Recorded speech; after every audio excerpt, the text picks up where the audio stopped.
আর এইভাবে মায়ের কোল খালি হোক এটা আমি চাই না, কারণ আমি তো বাবা মা সব হারিয়েছি, আমি তো জানি হারাবার ব্যথা কত কষ্ট। কিন্তু সেই কষ্ট বুকে নিয়েই তো ফিরে আসছি এদেশের মানুষের জন্য। এখানে আমার তো কোনো চাওয়া পাওয়া নেই। আমি তো আমাদের ছেলে মেয়ের জন্য কিছু করিনি, শুধু তাদের লেখাপড়া। নিজেরাই চাকরি করছে, নিজেরাই পড়েছে, আমি কতটুকু করতে পেরেছি, কিন্তু আমি দেশের মানুষের জন্য করেছি। আজকে অন্তত মানুষের ভাত কাপড়ের ব্যবস্থা, চিকিৎসার ব্যবস্থা, তাদের কাজের সংস্থা সবই তো করে দিচ্ছিলাম।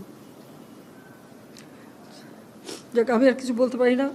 আমি যে এগুলি এক একদিন দেখি আর